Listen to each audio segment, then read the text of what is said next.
Yeah. It's unfiltered and it's just the truth. Lean says, no. Sometimes you just wonder about where they pick some of that stuff up What that wants comes out of their to mouth. We're Oh, gonna I throw it on know. the They table, will I'll pass just, I'll finish this up. I have Cece, the We don't little wanna girl, waste it. pretty big in that right now, and so on Monday, she got off the Rainbow Rider bus. What she doesn't come up with, to correlate things, and she's only 4, smart little thing. I can't think of something right off my head, like 3, 4 things she'd say. She puts things together. Yeah. Crazy. All right, everyone can have one of these because I printed 50 or 14, I guess. So I think we got enough for everyone. We are live. Got a minute left yet, so yeah.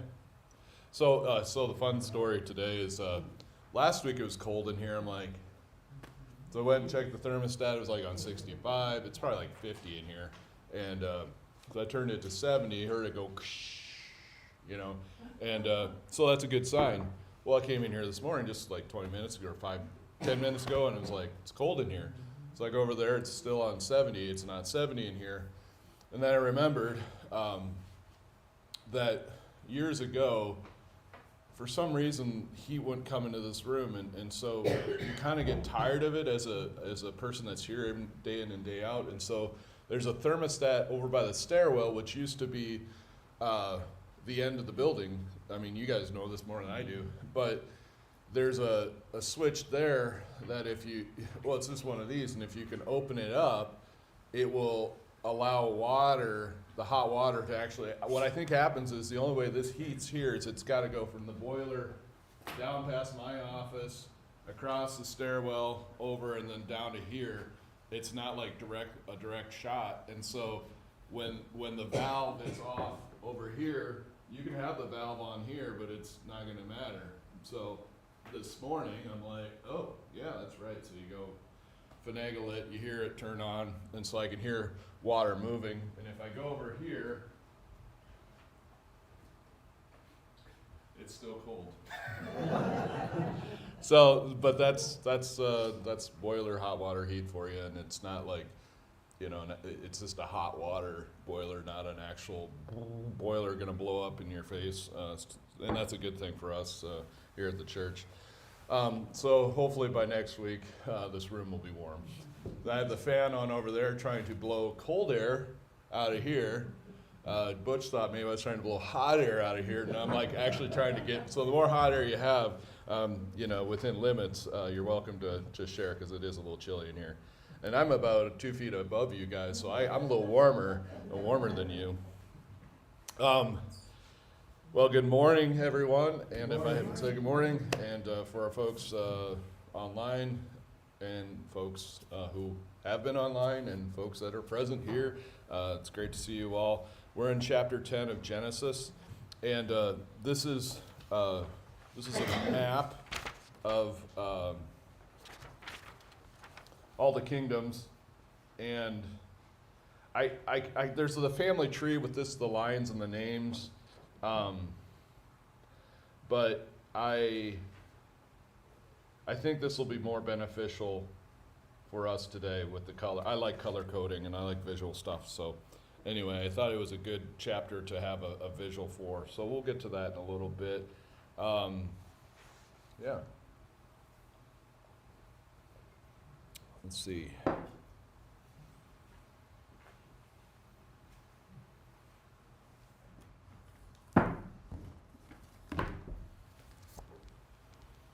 Last week in chapter 9, we dealt with the blessing of Noah and his sons, and we just talked about how really incredible Noah was in many ways. Do you have anything that you remember from last week?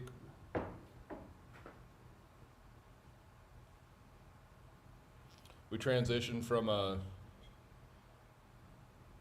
antediluvian time period to a post-diluvian. I hope I got those right in that order. But there's a significant change.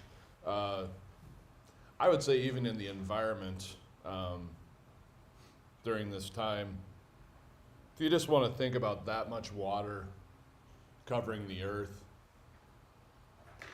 I think up until this year, I just kind of pictured it kind of being like a nasty thunderstorm that just, didn't stop raining. But I think in all reality, there was much more happening from below the earth, bringing forth water, and a transition sort of happening. And if you're into meteorological stuff, or even physical science stuff of like how the earth science, like the makeup of the earth, I think this would be a really a fun thing to dig into. I'm not really into that kind of stuff, but I'm intrigued, and I'm more intrigued now than I was a year ago. So that says something, and so I hope you're having those experiences as well. I know I've handed out homework to a few of you guys. Did you get your homework done?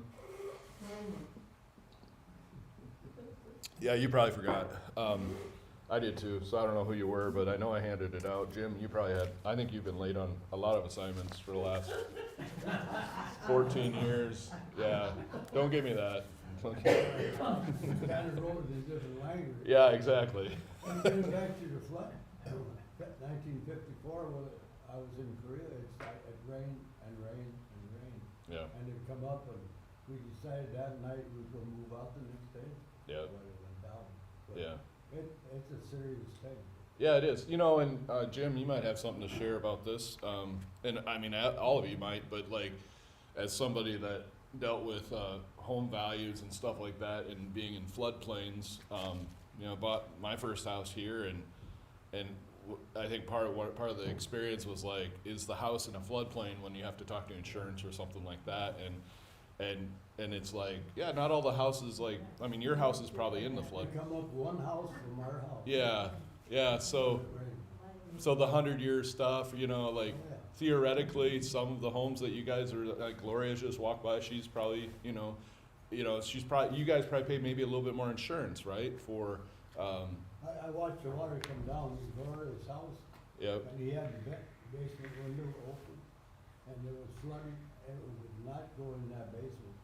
I mean, the water did not, Joyce and Lila, yeah, they were when it flooded, they were the main point, because they was up there with oh, this is the year that Vic and Blondie built their house, too.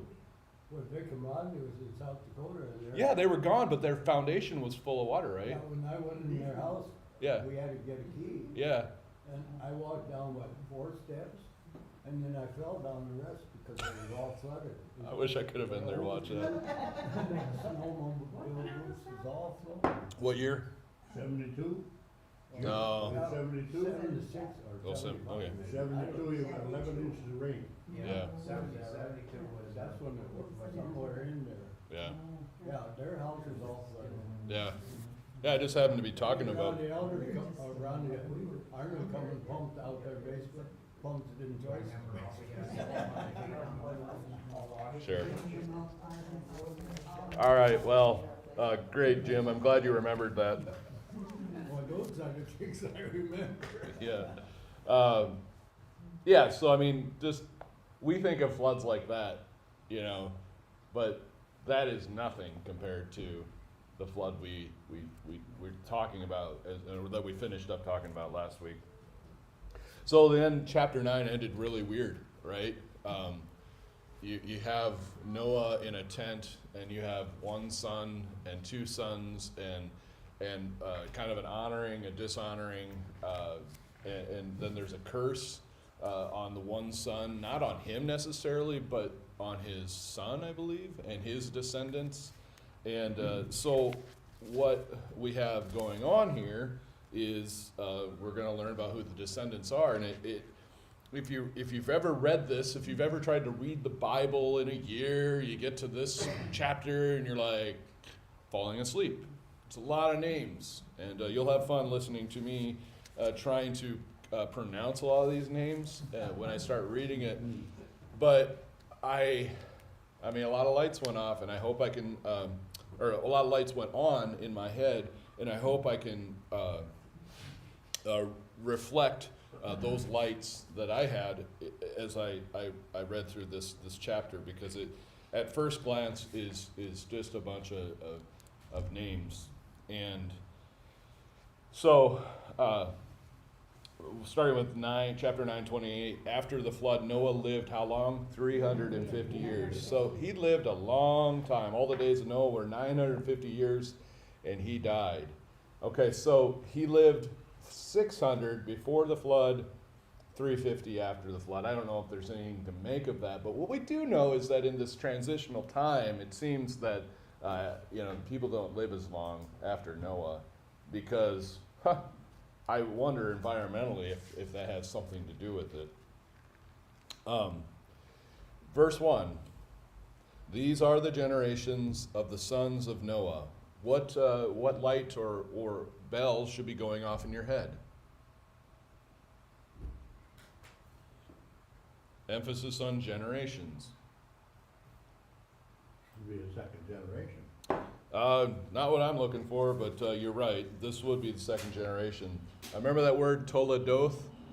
Toledoth. This. Hey, Brad, can you keep it down? Okay. I know, we know you're working, okay? Okay, fair enough.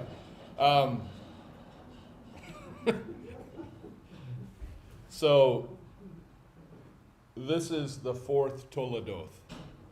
And so back before versification and chapterification, the way this text is broken into is segments that are not the chapters, but they're Toledoth. So this is the fourth book. If you want to look at Genesis as a bunch of mini books, I think that's really the best interpretation of the word Toledoth is book. So this is the fourth book. But we're so used to a book being separate from other books. Unless we're talking about the Bible, then we have no problem with 56 books being in one book, and we call it one book. But I prefer to think of the Bible as, a bunch of books. In fact, I wish the Bible was like this, okay? I wish we carried individual bound books. And then I wish 1st and 2nd Kings were one book. You know what I mean? And 1st and 2nd Samuel were one book. And then I would take Luke and Acts and kind of put them together as one book even perhaps, just to make things more confusing. Anyway, we don't need to discuss that, but the thing you should be hearing in your head is when it says these are the generations, this is the next chapter, or next book. Not the next chapter, but the next book, and it would be number 4. Okay? So these are the generations of the sons of Noah. So let's think about, where have we come from? We came from creation. Not we, but in the study, where have we been in 10 chapters? Creation, and then Adam and Eve, part of that. Then the first murder, Cain and Abel. Then the promise of Seth. And then what else? What am I missing?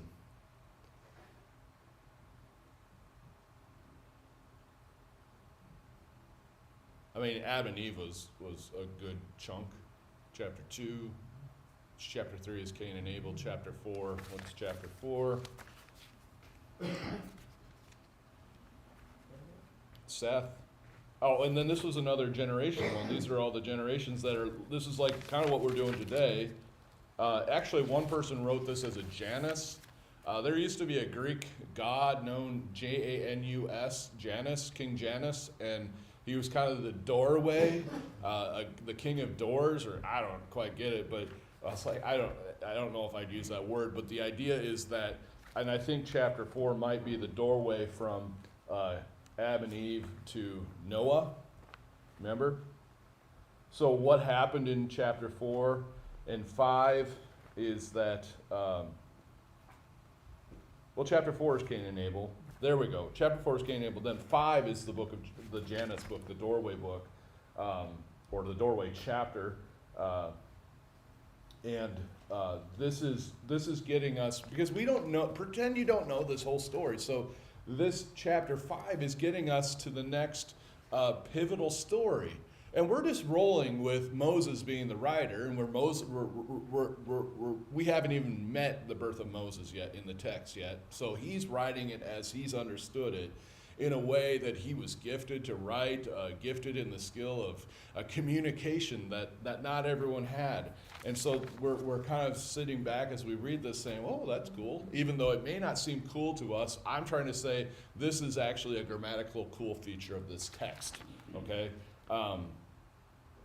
Anyway, then we have the story of Noah. And why the story of Noah? Because the descendants of Cain were very corrupt or problematic, and so God has to address it, and he wipes out humankind with a flood. He saves Noah. And it's remarkable. We love the story of Noah more than ever because we realize how much was on his shoulders and how he could have just dropped the ball and who knows what would have happened. But he's faithful, and that's brought out. And so we wrapped up Noah last week. And so where do we go from here? And this is what Moses is trying to do. He's trying to give us how to get to the next major piece. This isn't just like, the newspapers you've kept for burning in your fireplace? That you don't even, like, you're like, oh, you look at the date and that's about it. You don't even have like a cool story that you're like, it's just a newspaper. That's not what chapter 10 is, but I think that's sometimes how we read chapter 10. Chapter 10 is getting us to chapter 11. So I want you to be thinking about what may be coming in chapter 11 and 12. Who might be the next figures, major figures, and the purpose of those major figures. And I'll give you a hint, it's not yet Moses. We're years before we get to Moses, okay? So, I had a cool note to start. Well, I'll just let the cat out of the bag. Does anyone know, can you read my mind, what next major figure will come about in Genesis? His first name starts with Abe and ends with Ram or Ham. Abraham. Who is Abraham? Isaac's father. Yeah, but who? Why how did Abraham even make it into the book that Moses has written for us? Well, he was old when he had his first. Yeah, but still, like, what? Why? Somebody had to do it. All right, B. Let the record be stated that B said it, not me. Okay, so Abraham, what are the promises that God gives to Abraham?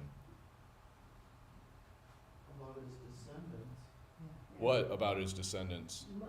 I like the stars, many as the stars. Many.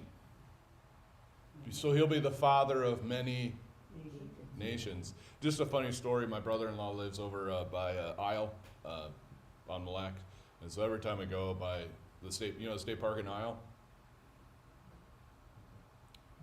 Father Hennepin.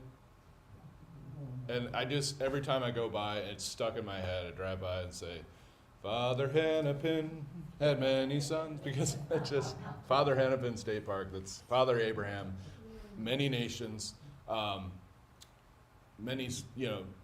he's going to be the father of many nations. Okay, so what I want to emphasize is the nation aspect of it, because this is something I didn't quite get until today. So what I used to think is that Abraham is told he'll be the father of many nations, but I have no idea that other nations even exist. But the map we're going to look at today and the descendants we're going to look at today is going to lay a context of the many nations that exist before the promise is made to Abraham that you'll be the father of many nations. And what is the whole purpose of God blessing Abraham and making him the father of many nations is that, or the father of many people, maybe not many nations, but the whole point of Israel and the descendants of Abraham is to be a reflection of a right understanding of God and man. Okay? They were to be kind of the role models, the leaders of this proper relationship. And the Old Testament is filled with a bunch of accounts of them dropping the ball. But I think a lot of times we don't really understand that Israel was to be kind of a reflection for everyone else. We just think Israel, everyone else God didn't care about. Israel, he liked. And that's not quite it. Israel kind of had this idea that, oh, this is ours. You know, we got the blessing. You know, everybody else, they're somebody else. They're messed up. You know, we're the right ones. And that's not what God was trying to do.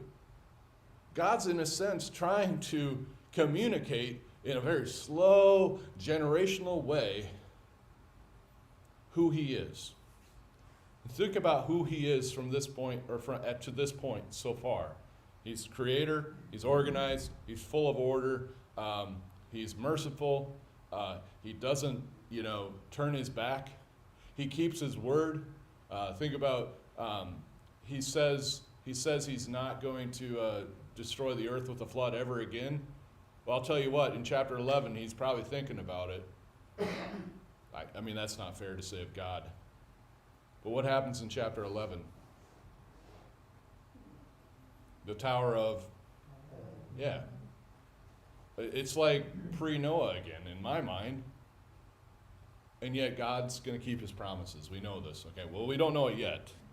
But the whole point, or one thing I just want you to think about is how this chapter is actually setting us up and preparing us for the call of Abraham.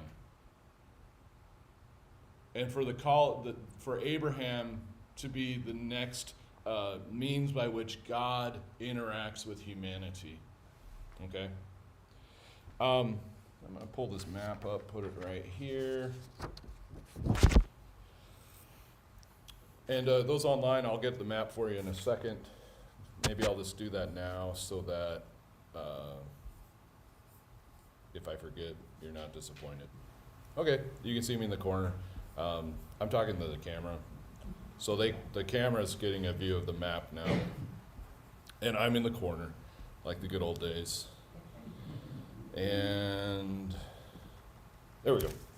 So these are the generations of the sons of Noah: Shem, Ham, and Japheth. Sons were born to them after the flood. It's also called the Table of Nations. You might want to write that down. It's a technical term for chapter 10.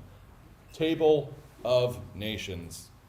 Verses 1 to 32 called the Table of Nations, also called the Fourth Toledoth. Sons were born to them after the flood. So these are the generations of sons of Noah: Shem, Ham, and Japheth. Sons were born to them after the flood. Like, is it chapter 5? The sons of Japheth.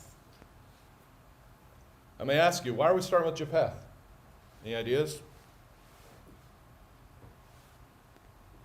he the oldest? Nope. He's the youngest. Why? He is the youngest. I'm not saying why is he the youngest, B. You probably would answer that. So why is he the youngest? Why is the youngest listed first when it's customary to start with the eldest? Any ideas? Did he have more sons than the rest of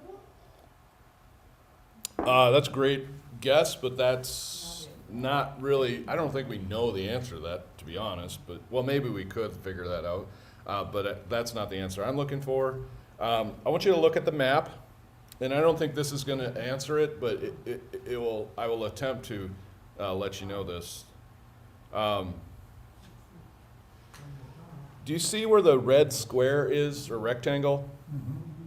That's what we would call the Holy Land.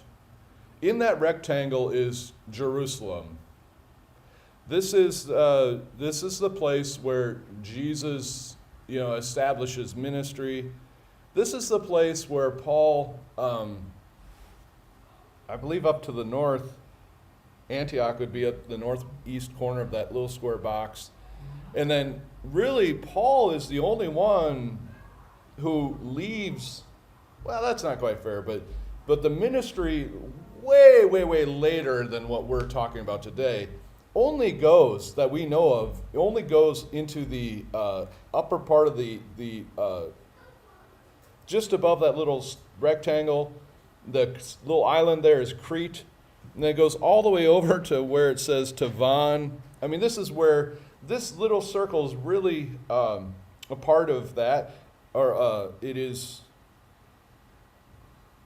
the biblical story it stays in there, especially post resurrection of Jesus. And then the part that's green, I'm quite positive that this is Egypt, right? I had a better picture I like. I'm almost confident this is Egypt. So the green part would be Africa, right? And then Africa is split, and then we get into what we call the Middle East. And then going up north into the red, where would we be going? We'd be going to Europe, right? Turkey's in here somewhere. So who occupies most of the Holy Land? In the rectangle, what does it say there? Canaan. Who is the one that got the curse in chapter 9 at the end? Yeah. Canaan is the son of Cain. Okay? So, this is interesting. The land by which the cursed Canaan dwells is the promised land that is yet to be promised to Abraham. Okay, so we can't actually say we even know anything about the promised land. But I'm letting you in on a secret. That's coming yet in the text of Genesis. Okay?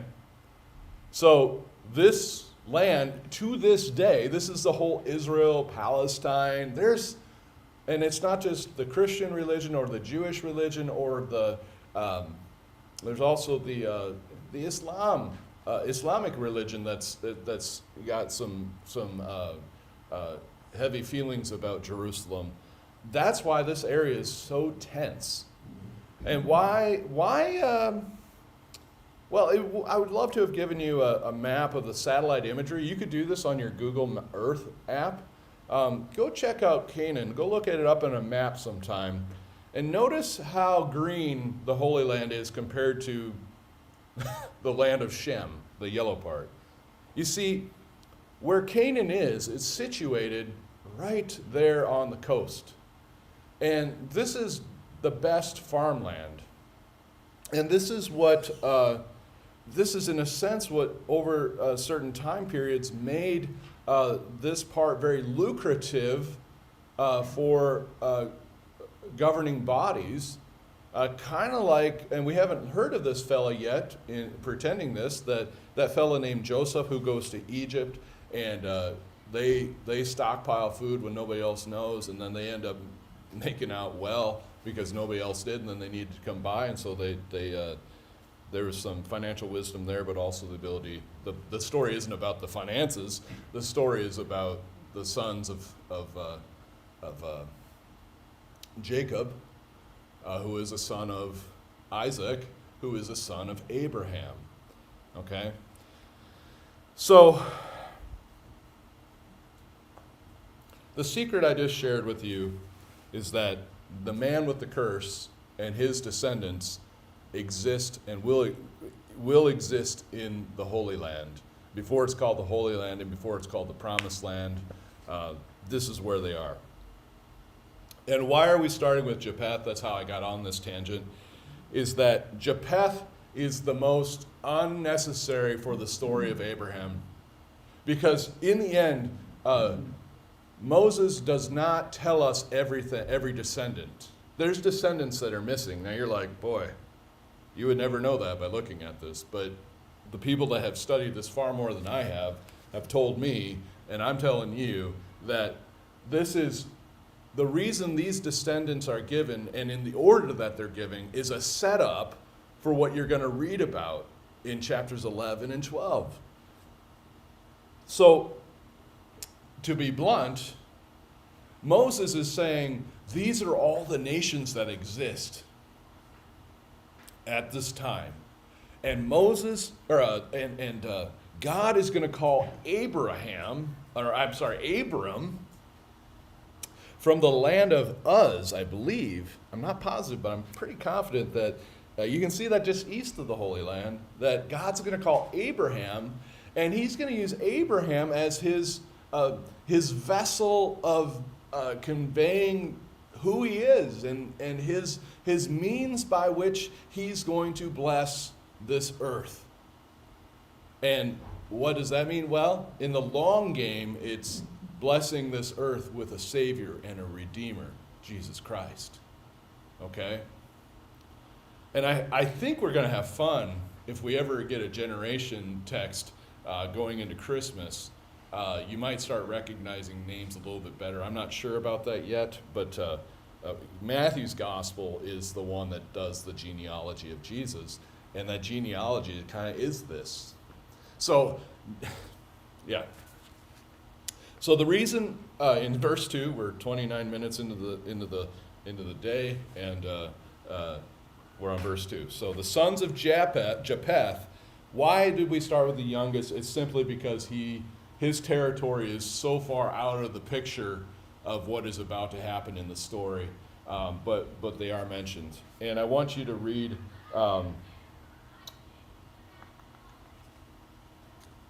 these are the sons of Japheth: Gomer, Magog, Madai, Javan, Tubal, Meshach, and Tyrus. How many names are there? Try again. Huh. Anything about 7? It's generally not to believe just random, okay? Purposely. Now for us, it's like, wait, are you saying he may have left one out? Yeah, he may have. That's not the point, but that is not our point. When we're doing ancestry, we want everyone. We're not trying to write our ancestry like poetry. So this is kind of hard for us to figure out. But this would just be a literary feature of chapter 10 that, 7 is a very important number. Ties us to creation, order, these sorts of things. The 7th, was it Lamech, right? Number 7 in chapter 5. So then the sons of Gomer, Ashkenaz, Riphath, Torgamah, the sons of Javan, Elisha, Tarshish, Kittim, and Dadanim. How many we got there? Between the sons of Gomer and Javan? 7. Okay. So guess what? We don't get anything about the other sons. We only get the sons of Gomer and Javan to get us to 7. Because Moses is saying it doesn't really matter. Okay? From these, the coastland people spread. Circle the word spread. From these, the coastland peoples were spread. They weren't assimilated into one room. They were spread out. They were spread in their lands, each with his own language. Write that. Own language. Now, the truth be told, initially they don't have one language. But this is letting us in. If we didn't know what was about to happen, we might find this more intriguing. What's the story of chapter 11 going to be? The Tower of Babel, the confusing of many languages, not just one. So we don't, the Tower of Babel is, there's one language and God confuses them. And so Moses is like giving us a hint without saying what's going to happen in the story. And in a weird way, they aren't their own language until the chapter that follows, by their clans and in their nations. Okay, so think about how many times you're going to hear the word spread, language, clans, nations as we read chapter 2. What do you think the emphasis is on? Chapter 10. The emphasis. What is the author, we'll say Moses, trying to emphasize here? Spread. language, clans, nations, groups of people, however you want to say it. So then we get to verse 6. The sons of who? Ham. So Ham is the one whose son was cursed, okay? So Ham is the second one, I believe. So we're kind of going in reverse order. But guess where Ham's land is at? I've already told you this. Well, one part of it, in the rectangle, right? It's in a very important part of the future of the story of the people of God. Okay? Ham and his descendants are far more important from the historical perspective of what God is doing through Abraham and then Moses and so on and so forth. And even, then the kingdoms that come years later. So the sons of Ham, there is Cush, Egypt, Put, Canaan. The sons of Cush were Seba, Havilah, Sabta, Ramah, Sabteka. The sons of Ramah were Sheba and Dedan. Cush fathered Nimrod. And here's where it gets weird. He was the first on earth to be a mighty man. He was a mighty hunter before the Lord. Therefore it is said, like Nimrod, a mighty hunter before the Lord. So let me ask you this. Why is Moses, the author, giving us a bio on Nimrod and nobody else? Because he's preparing us for the next part of the story that won't happen today. He's helping the reader out. And that's really what Genesis is doing, is helping the reader out, getting from these stories. And so often, you and I learn these stories in a different way. We didn't learn the stories of Genesis reading Genesis. We learned the stories of Genesis in Sunday school in separate stories, right? We got the creation story, but the next story may have been Cain and Abel, but it was kind of disjointed. Okay? And I think that's something that we've kind of messed up. Not intentionally. Nobody did anything wrong. I'm just saying that this is why we're reading these books as a whole, is to try to connect the dots. Okay? And that's why I try to start us off by saying, where did we start? Adam and Eve, Cain and Abel, Seth. So that you can try to say these names and kind of tie it all together. And believe me, this is not easy. But every time you do it, you will make plenty of mistakes, like I do, and it will get easier every time. And my goal for any one of you is, if you'll take me up on it, is that you can go from Adam and Eve to Jesus, to Martin Luther, to you, to this day. And you have to skip over certain generations and stuff like that. But what I want you to try to be able to do is to take every figure in the biblical narrative or in the biblical story of all the 56 books and be able to figure out where they are in the chronology or in the assumed idea of how where we started and where we are now. It's not an easy thing. It's kind of a life goal, and I'm still working at it, but it's quite fun. Okay, so we get this information about Nimrod, and I just shared this with you. There's a reason, because the writer is trying to help us understand the stories. He's kind of whetting our appetite without telling us.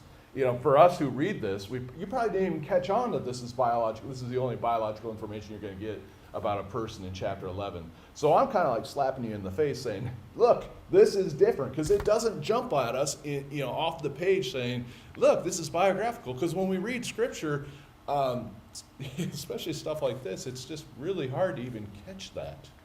Okay, and I don't know how well we have trained ourselves to do that.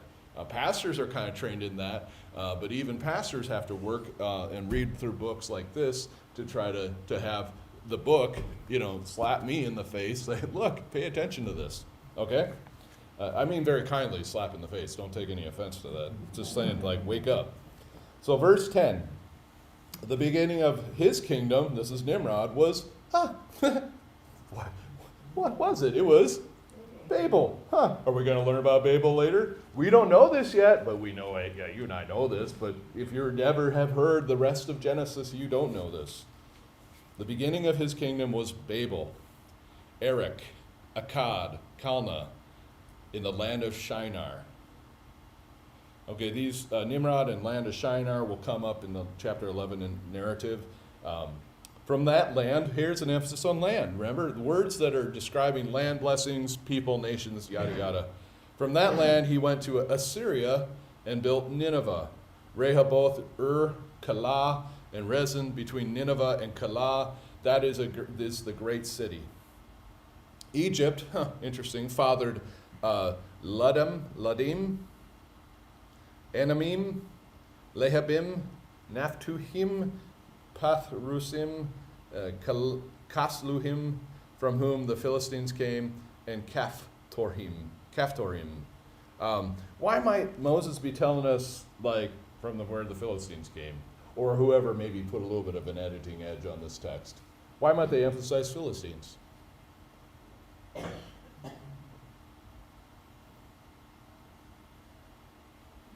What language were they talking that they have names like this? So that's a great question, Irma. Thanks for bringing a very Anglo English.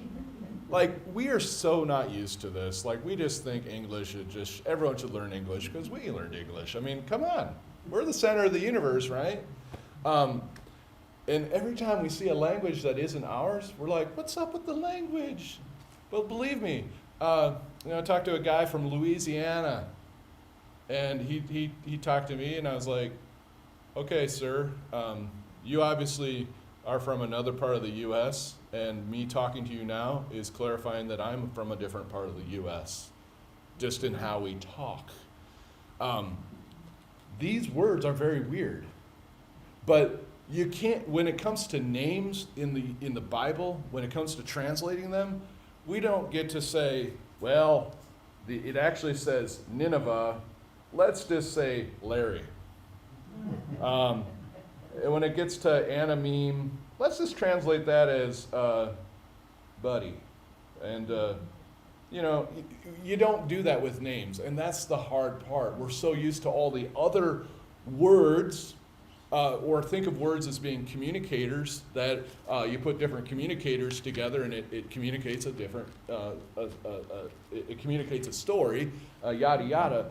We do this with all the other words, but when it comes to actual names of people, we struggle with that. Sometimes we have tried to cover it up. Think about Yahweh. So, and notice in chapter 10, here's another insight.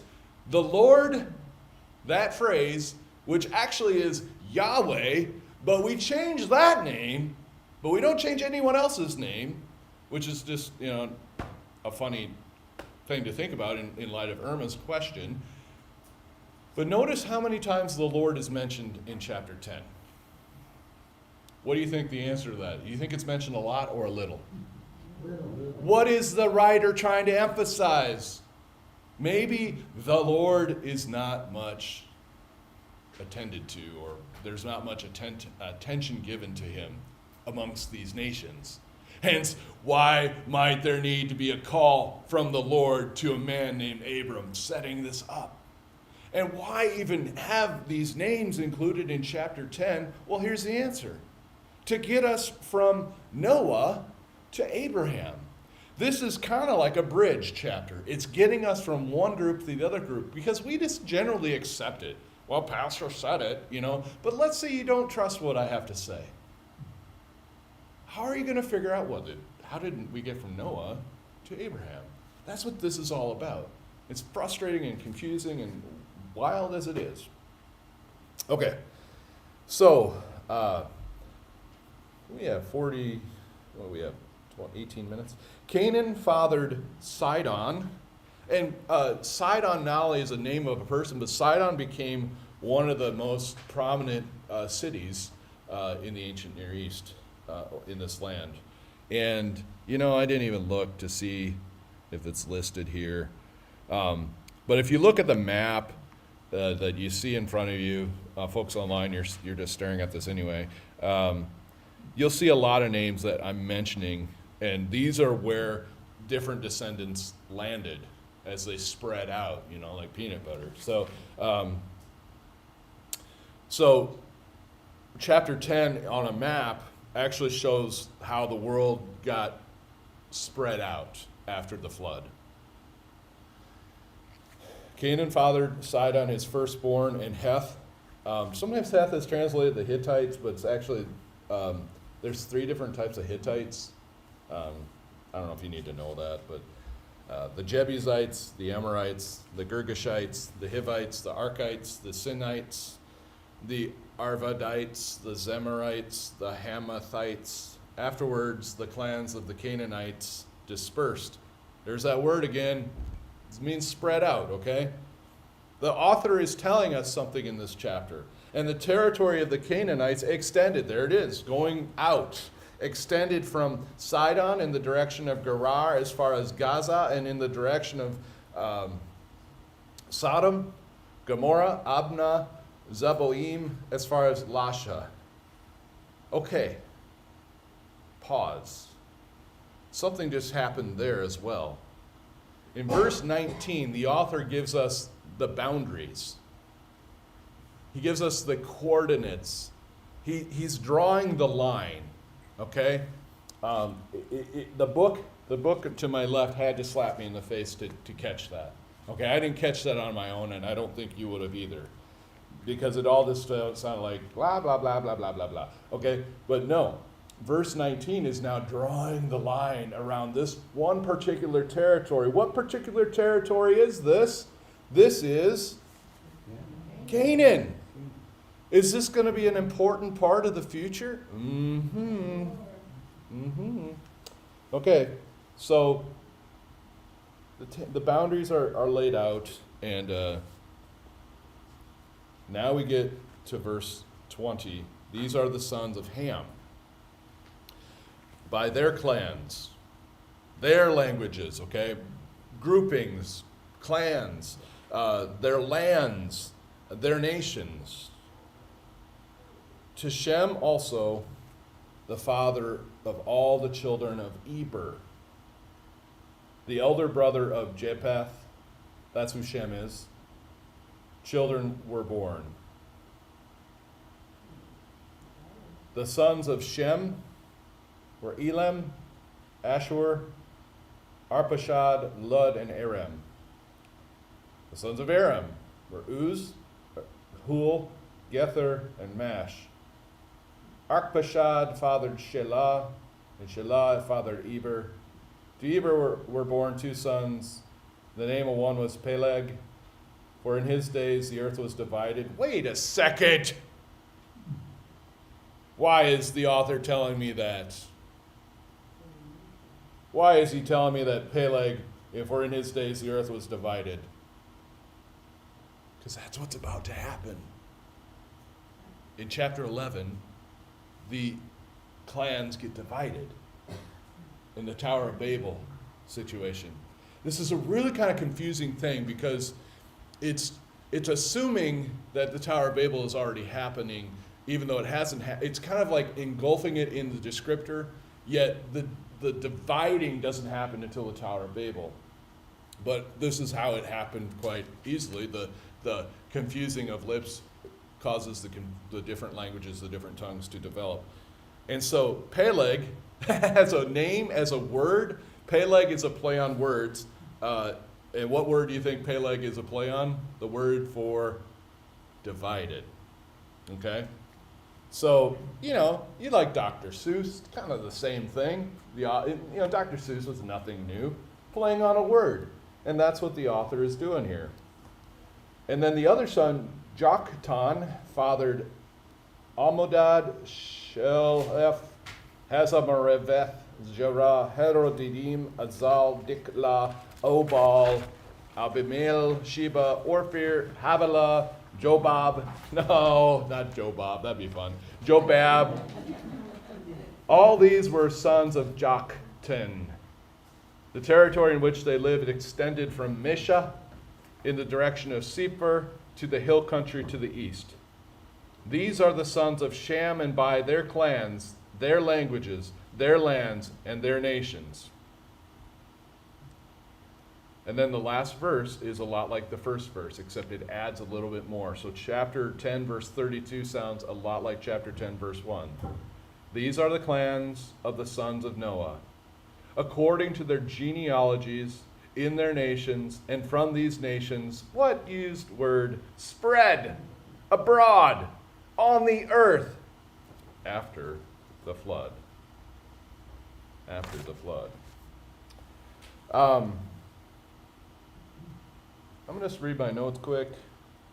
We talked about why it's backwards, why it starts with Japheth and Ham and Shem, because of the necessity of the story. And if you look at the actual family tree displayed here, it's really kind of wonky. It sounds like it's including everyone. It doesn't. We talked about that when we talked about the groups of sevens. Guess what? Get your calculator out. How many descendants are listed for Japheth? 7. 7 plus 7, right? There's 2 groups of 7, right? Lynn? Yes. Yes. So what that gives us? 14. Okay. I would write this down, right? 14, and then plus, and then we're going to figure out the next one, and I'll tell you if you get it right before you write it down. The sons of Ham. 1, 2, 3, 4.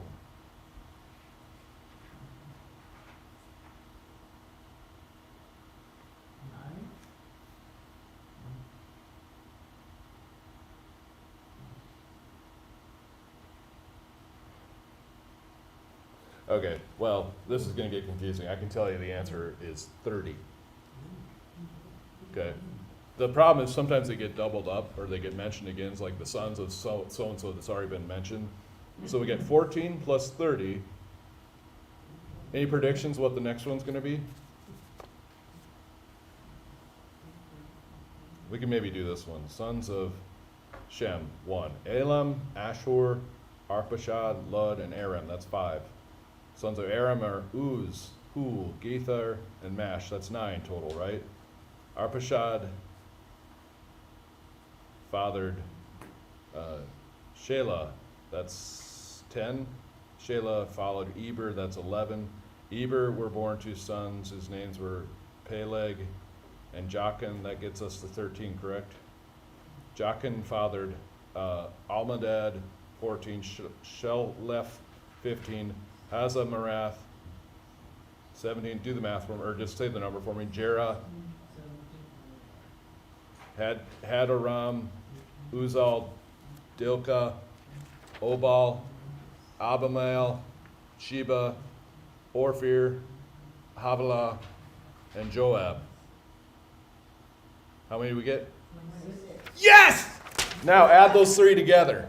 Add them together. 70. Huh. I'll be darned. 7 again. 7 again. Times another very important number, which is 10. Remember 10? Noah was the 10th descendant in chapter 5. And I think it's Lamech was the 7th. 2 important figures. So 7 times 10 is 70. And guess what? 70 is an important number throughout the book of Genesis. Okay? Now, we don't want to turn this text into some sort of like mathematical formula. If you look at the sun just right and you look through the 0 of the 70, you will see Jesus. It's not that. It's just it's a communicating device that keeps you intrigued, right? Like what makes it about a joke that makes you want to retell the joke? The punchline, but what it does to you, it makes you laugh, and you want to share that, and you also, most of us are able to retell the joke. No emphasis that I'm saying is on the joke. The experience of wanting to tell the joke, and the memory of that such way of telling the joke. That's what 7 and 70 are really doing. They're helping us say, listen up. You know, just bringing us in, but sometimes we're so dense. And that's really the truth. Like, I mean, me included, like I have to rely on somebody else to say, look, this is a really neat literary feature. Okay? So, all the descendants mentioned in chapter 10 add up to 70. That doesn't mean there was 70 there. There's more than 70, for sure. But the way they're listed, well, when was creation, fully completed? 6th day, 7th day? We'll just go with 7. And 7 and 10 are important days. Completeness. What do you think the author is trying to tell us about how things happened in chapter 11 as he's trying to grid us from Noah to Abraham? He's saying this is all organized. There's an order to it. And you should be comforted by that. You should be at peace that this isn't just chaotic, but there is an order to this. Now, you read all this names, you're like, I don't see much order in those names, okay? That's true.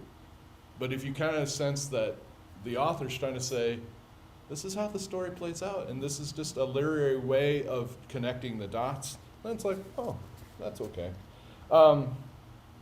Nimrod anticipates and a lot of what happens in this text actually is preparing us for the chapter 11 experience. Well,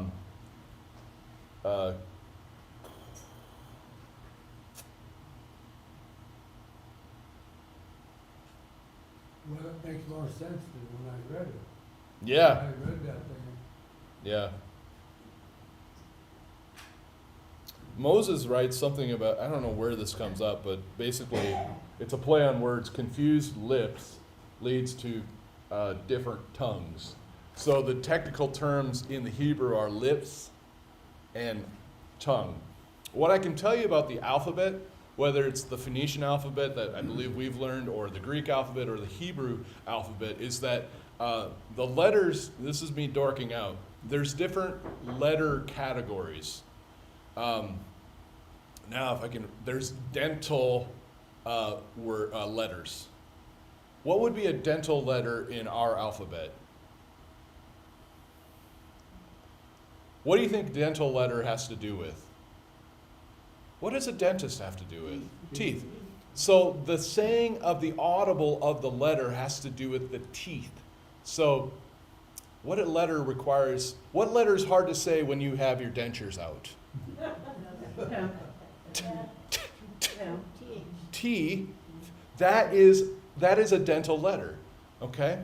And I've already forgotten why I'm telling you all this, but hopefully it'll come back to me by the end.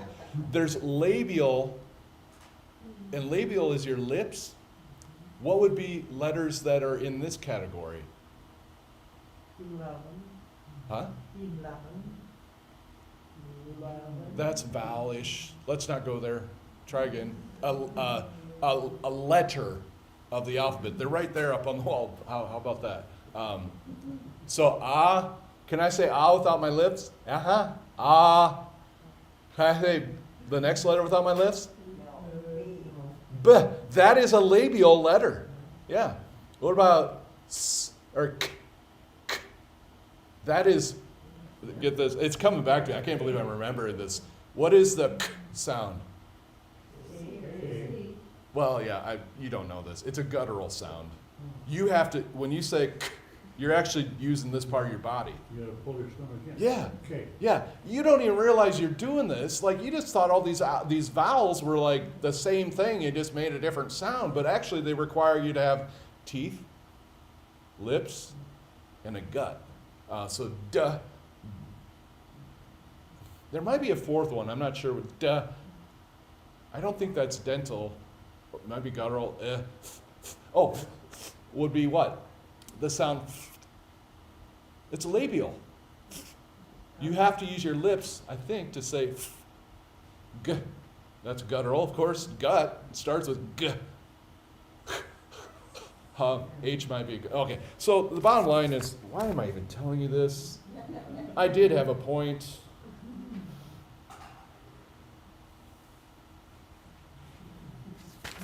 I've lost the point. There was a point. I'm not kidding. Jim, did you say, who said something to me? Is it you? I thought it was that. Shoot. Makes more sense than when I read it, I know that. I know what it was. So, confusing lips. Like, if you take the lips off of people, they're not going to be able to say the word "bah" anymore. And so the technical term in the Hebrew is, Moses says he confused the lips of the people, and if the lips get confused, then it also means the tongue gets confused. So it's just some stuff we don't normally catch on to. It'll be really interesting. What we want to be asking ourselves as we end this: from what line does Jesus come from? Okay, Jesus is a long way from being born, but we can trace him. Yep. And who do we trace Abraham back to? We won't maybe answer this now, but it's a question to ask. It's a really important question. Well, maybe it's not really important. It's a pretty cool question to ask. Now, how far back can we get to or how far back can we go in Jesus' lineage? Matthew 1. And how far back where does Abraham come from? And if you're like me, or maybe not even like me, I just sort of thought he randomly called on Abraham, which, why am I surprised it wasn't that random? There probably was more order in it in one of these names listed here for us today. And I'll let you try to figure that out. So, any final thoughts as we wrap this puppy up? Why was there only men mentioned, no women? Oh, so great question, Jim. Why men? I don't know. It has nothing, well, I don't know. I was going to say it has nothing to do with equality. It may have had something to do with equality, but at the end of the day, I can also say it's just like, Jacob had 2 wives. I don't want to say it is what it is. It's not saying this is okay. But the way that families were recorded was, generally speaking, with the man. I mean, there's some folks still that, they're married and the person signs their name, Mrs. Husband's first name, last name, without mentioning their first name. It's strange to me, but I think you may even still do it. There's nothing wrong with it, by the way. I'm just saying when I say it's strange, it's something I probably wouldn't do. But historically speaking, in your lifetimes, you know that this is like a formal way of signing a name. And there is a beauty and a reason for that. So I'm not even trying to allude to the fact that maybe it shouldn't be done. I'm just saying, for me, it's strange. But for your generation, I don't think it is as strange. But then you go back even further. Why are just the men named? And then, Jim, if you were, I was going to dunk on you. But no, not even all the men are mentioned. But it's just to define in a sense, it might be headship or leadership. But it's also why we could ask the question of why aren't all the men mentioned? It's really the same question. The question you ask is why aren't women mentioned? It's the same similar question would be why aren't other men? Why are only the male children? And it's like maybe not able the male children even mentioned. Because if we start playing into the sense of the author's just trying to list 7, he may have found it more important to show order than to show a chronological order of every existent child who was born, so. I know my sister's husband was originally from Libya, and in their language, when my sister's children were born, that they were given one first name, and their second name was the dad's name, and the third name was their grandfather's name. Yep. And went back that way so they could trace the generation. Yeah. And they still do that today. Right, and it's done different ways, but all it is try to kind of communicate the story of where you came from.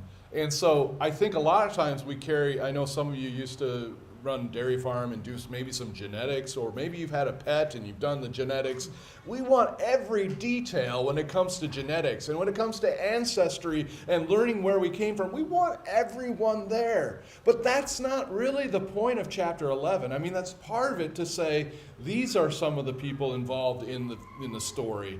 but it's not a scientific, genetic mapping of every existent person from this family line. But that's so much, we are so detailed, focused people that if we're missing, one name, we're like, oh, you left so-and-so out.